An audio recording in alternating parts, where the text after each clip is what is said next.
प्रश्नकर्ता दशरथ प्रसाद सिंह। गुरुजी, क्या महारास में भी गोपियों के साथ शारीरिक संभोग हुआ था? पर अन्य विद्वान कहते हैं कि कृष्ण की आयु बालक की थी, अतएव संभोग नहीं हुआ। सत्य क्या है शास्त्रों के अनुसार? संभोग का अर्थ यदि गर्भाधान है तो उसका स्पष्ट वर्णन नहीं मिलता। यदि उसका अर्थ प्रेमालाप और आंशिक रति क्रीड़ा है तो उसका वर्णन मिलता है। भगवान की शक्ति अवस्थातीत है। वे गोवर्धन उठाने का सामर्थ्य रखते हैं तो रति क्रीड़ा का क्यों नहीं? और गोपियों ने कात्यायनी व्रत के माध्यम से उन्हें पति रूप में ही पाने का वर मांगा था। हाँ, पूर्ण गर्भाधान पूर्वक संभोग का वर्णन नहीं है। जो व्यक्ति यह कहते हैं कि मेरा शरीर मैं चाहे जैसे कपड़े पहनूं, मेरा शरीर मैं चाहे जो खाऊं, मेरा शरीर मैं चाहे जिससे शारीरिक संबंध बनाऊं, आदि आदि अमर्यादित उच्चंखलता की बातें करते हैं।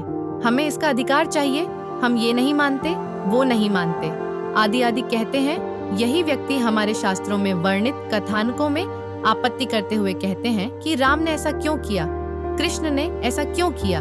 ये स्वयं की इच्छा से प्रकृति के एक अणु के भी नैसर्गिक व्यवहार पर नियंत्रण नहीं कर सकते, किंतु प्रकृति नियंता ब्रह्म की लीलाओं को अपनी अपेक्षा के अनुसार नचाना चाहते हैं। यदि आपका शरीर आपकी इच्छा, आपकी स्वतंत्रता है तो राम और कृष्ण ने जो किया वो उनका शरीर, उनकी इच्छा, उनकी स्वतंत्रता है। यदि आप फ्री सेक्स को प्रगतिशील और निजी स्वतंत्रता का विषय मानते हैं तो परम जड़ बुद्धि से ही देखने पर आपको कृष्ण चरित्र की, यद्यपि वह भौतिक काम नहीं, फिर भी रासलीला को भी प्रगतिशील ही मानना चाहिए।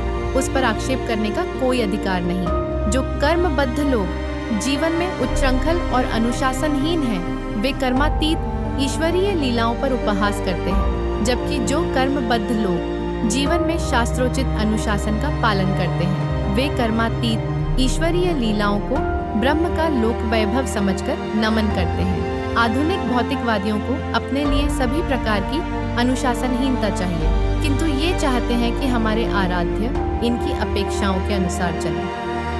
अच्छा, ये केवल हमारे आराध्यों के ही विषय में आक्षेप करते हैं, अन्य मतों की ओर ये देखते भी नहीं, जबकि उनके आदर्श जो कुकृत्य कर गए उसका समर्थन और प्रयोग आज भी पर्याप्त बाहुल्य में देखने को मिलता है। यद्यपि मैं अपने वक्तव्य एवं लेखों में बलराम जी के वारुणी सेवन एवं श्री कृष्ण की रासलीला का स्पष्टीकरण दे चुकी हूँ, किंतु क्या यह आश्चर्यजनक नहीं कि अपने लिए फ्री सेक्स और फ्री बूज का नारा लगाने वाले ये भौतिकवादी इन्हीं से संबंधित विषयों के लेकर हमारे शास्त्रों पर आक्षेप करते हैं।